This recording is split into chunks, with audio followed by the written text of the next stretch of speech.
Well, again, this is Sunday, January 21st, and I had not planned to submit another video, but Q has just dropped another 4 or 5 postings, and I think it's critical for this stuff to get out right now. I know that there are some folks that are keeping track of what I'm doing, which absolutely delights me. And while my main message is bigger than the Q message, or at least as I see it, it is, or at least it parallels it, and my attempt is to take a huge perspective about this and make sure that, as I have said in other videos, that we do not simply chop the head off a couple snakes and leave the whole system to fester and regain strength, because that's what has happened for 300 years. So the QAnon posting says, and I'll read portions of it. I'm going to drop this into the bottom of the video so that you can see all of it. Please note that in some places I have attached some information of my own, and I will make note of it as such, that are not Q postings, but which clarify what is going on. So the first Q posting is number 47. It says, will Sessions drop the hammer? Number 1 of 22. Hashtag memo shifts narrative. This is the memo that is all the rage. Everybody's talking about it.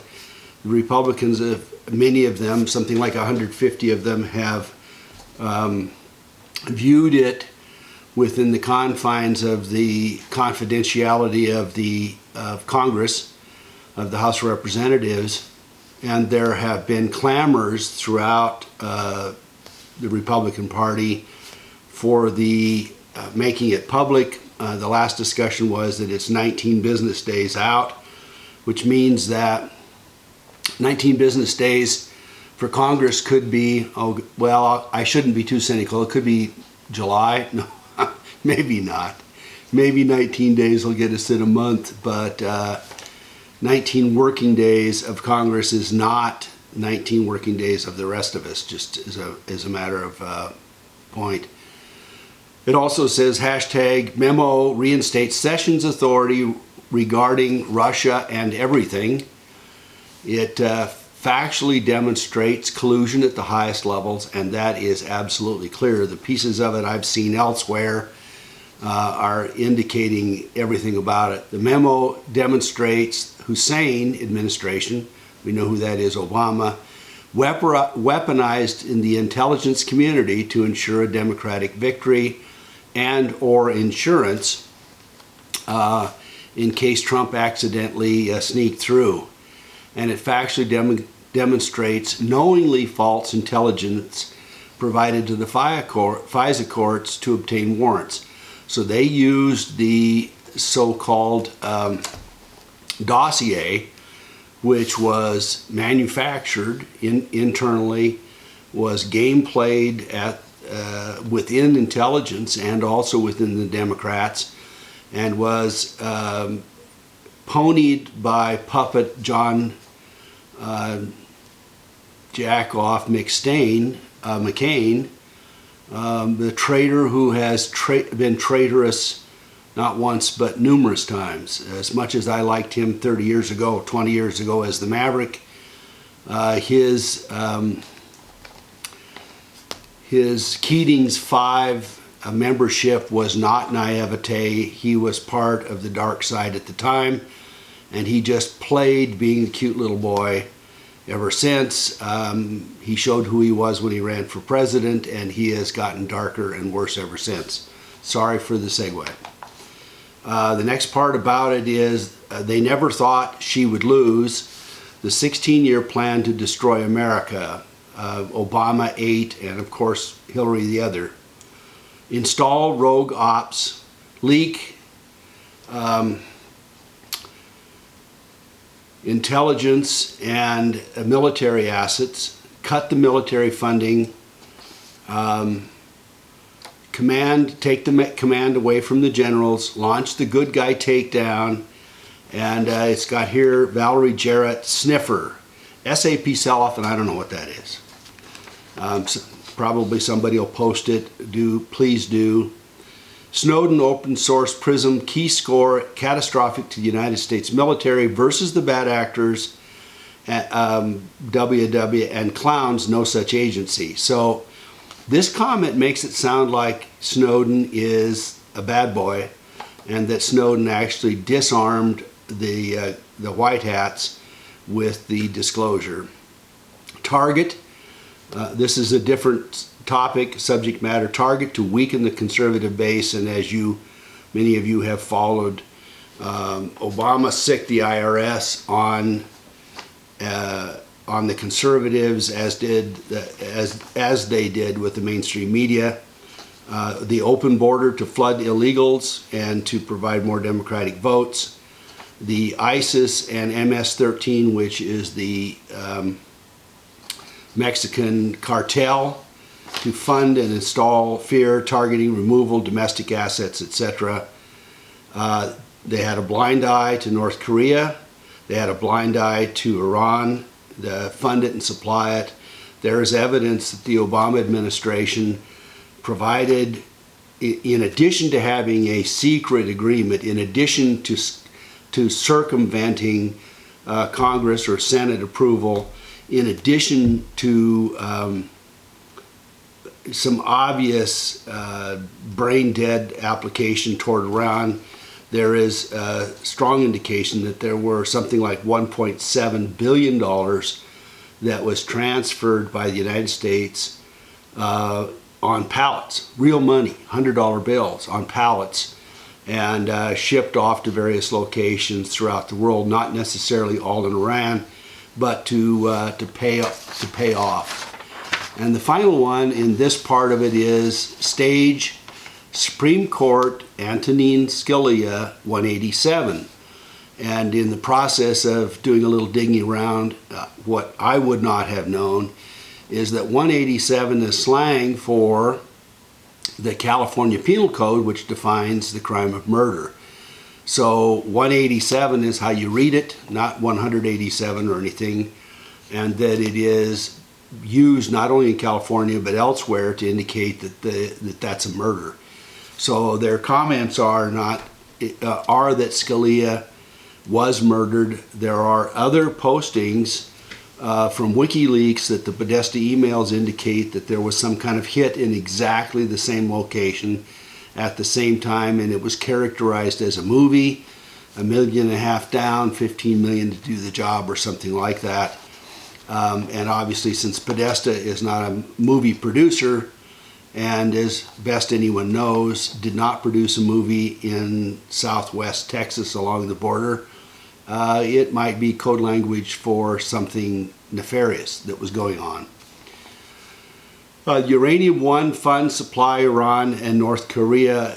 You know, if in fact that is true, and that uranium that went into Canada that can be traced to Iran and North Korea, it is the most serious and traitorous activity that has ever gone on. Benedict Arnold doesn't hold a candle to this. This is not Watergate, a bunch of bumbling CIA guys doing dark stuff and pitched off as a bungled burglary.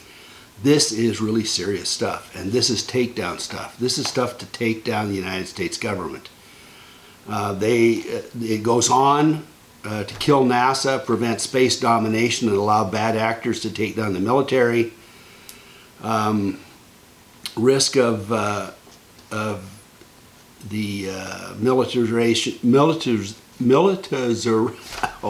military, oh my goodness, of space.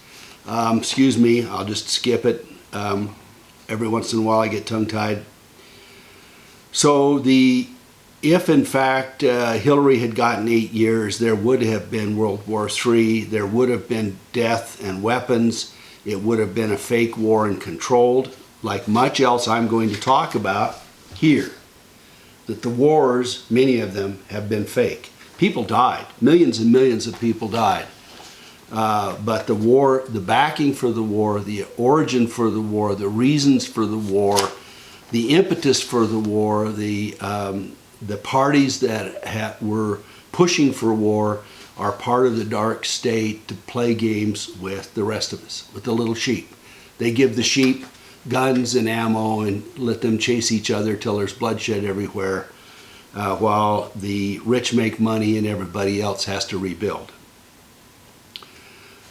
Going out beyond that, there are combinations of comments about eliminating the final rogue ops within the government, kill the economy, starve, need, enslave. There's a comment supposedly attributed to Hillary and WikiLeaks in 2013 to the effect that the poor, stupid ones should be starved. Open the borders, revise the Constitution, ban the sale of firearms, dismiss or amend and remove the Second Amendment, and install on-team Supreme Court justices so that they could have whatever they wanted to from then on. The next posting makes a comment. The first comment is identifiers, and the identifiers are @Jack, MZ, ES, JB, EM, SH, MSM, etc. So, not knowing all these characters, I did a little sleuthing, and rather than spend 2 or 3 days bumbling around, I am going to attach that as part of the posting. The @Jack is Jack Dorsey of Twitter. The MZ is Mark Zuckerberg of Facebook. The ES is most likely Eric Schmidt of Google, who was playing around, what was it, in North Korea. JB is Jeff Bezos of Amazon. EM is Elon Musk of SpaceX and Tesla. SH is Steve Huffman, co-founder and current CEO of the content sharing website Reddit, which is where I found some of this stuff. And of course the MSM is the mainstream media. So this is all about the Silicon Valley folks and the mainstream media, and perhaps both the extent that they are linked and the extent to which they are serving the CIA and or the dark state, and or were funded and initiated by the banker bunch that were playing games with them. The next comment is, do you know what we know? Do you know that we see all? No, do you know that we know? Do you know that we see all? Do you know that we hear all? And then in capitals, fear the storm. In capitals, nobody playing the game gets a free pass. Nobody. So that's that posting. And then the final 2 postings are all in capitals. The shot heard around the world, the Great Awakening, a week to remember, which, you know, God help us make this a week to remember. And then the final connection is posting number 50, which is Valerie Jarrett's family in Judicial Watch, showing that she has at least 3, an in-law, a father-in-law, I think parents and a grandparent that were all either communist sympathizers or communists, and she of course is on the inner circle with Obama and was I'm trying to think of the guy's name that was the big Obama supporter when he was young. So my final comment once again is unite the 10 million. The time's running up, folks. We're going tick, tick, tick, and we really need to be behind this. We need to spread this as fast as we can. We need to let people see this as fact. I know it looks conspiratorial. I know it sounds crazy. But when you put it with this, which is the game that the globalists have been playing, what I call Pandemopoly, which is playing games with all of this stuff. And when you look at it, you see that these players, the people that are being noted in this latest Q posting, are all part of the team here, this team, and part of the team that follows on 300 years of games. You know, most of us little folks cannot imagine anybody looking for takedowns, looking for leverage, looking to win over a process that takes multiple lifetimes. None of us do that. It is antithetical to our way of thinking. We think that anybody who has a plan necessarily plans to institute all of that plan in that person's lifetime, and that is not the case here. This is a plan that goes tick, tick, tick, and if there are failures or drawbacks, they retrench and move on. And nobody tries to do it all at once. But every time somebody drops the ball, some good guy drops the ball, to use the football metaphor, they pick it up and run with it. And so I will go back to my earlier comment about slaying the dragons. I don't even know that Q plans on slaying the dragons. I have no idea. Q plans on taking down lots of little snakes. And I know it sounds pretty crazy to call these guys, all of these Silicon Valley guys, and lots of other political operatives like Podesta and Clinton and the rest of them as little snakes. It sounds crazy. These people are worth tens of billions, if not hundreds of billions of dollars. But they're not the dragon.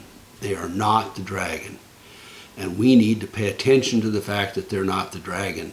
The persons that fund at the bottom all of this craziness, that keep the CIA going, that keep the drug cartels going, that keep all of the drugs coming and going, that keeps the secret agencies on the sly, that keeps secret space programs, that ties up critical and advantageous life patents and ideas and trademarks and trade secrets, that have leveraged the corporate world to take 80% of the profit of this country into their coffers, that has leveraged the Babylonian money system and the interest rate, the fiat currency that is eating us up, because we have our own quasi-governmentally authorized central banking systems that are charging us interest to have our money.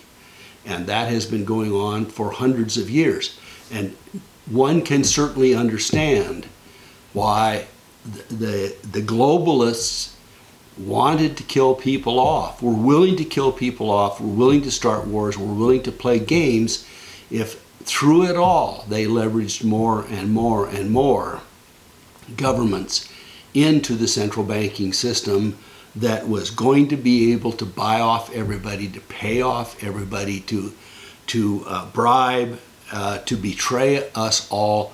And we have not even touched the inner edge of it, folks, because when you play with markets, you know, people say, well, gee, the market's too big for one person to play with. Hogwash. The market's too big to teeter on people playing with it. Take a look at the couple $1 trillion that have been given in excess of the payoffs that were part of the George Bush bailout of banks. The $1.7 trillion excess that they're playing with. Take a look at the $8.6 or so trillion that the Pentagon has supposedly lost. Consider what Catherine Austin Fitts talks about, $20 trillion disappearing from our budgetary economy. And then ask yourself what 20, 30, 50 trillion dollars will do for any economy in the world. They can manipulate and play with and adjust commodities, futures, mutual funds, going short, puts, the rest of that. Take the little tiny thing of Mandalay Bay and look that Soros made money betting against MGM. Look at the president who sold his own stock, something like 80% of it, so that he would not take a loss if something like that happened. One doesn't know that that's exactly why he did it, and I guess I shouldn't say so because I don't know. But doesn't it look suspicious? And who's looking into it? And those are little tiny driplets little tiny drops that indicate what's going on at the deeper end. So don't forget to slay the dragon. We have to follow through. We've got to make them not smile, puff up, brag about who they took down, and let the dragon start over again. We cannot do that because we will not get another bite. We will not. The dragon will, but we won't. So once again, the 3% of us in this country that can step up, that can make things happen, that can change the way people feel, change the way people think, and can move this forward to finally reverse 300 years or more of game playing. So this is not our game, folks. We're the chickens. We're the free-range chickens. We're the lemmings. We're the sheeple. We're the little folks that are going to be enslaved and downsized to put euthanasia into a, or eugenics into a less nasty term.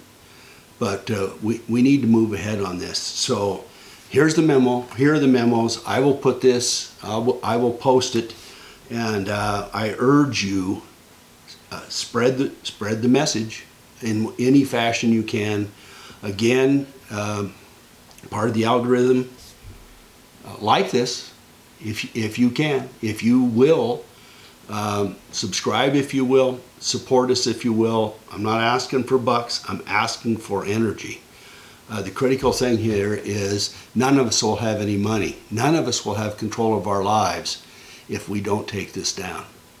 But once they digitize everything, you can be turned off. I can be turned off. Click, you don't exist. You can't buy groceries.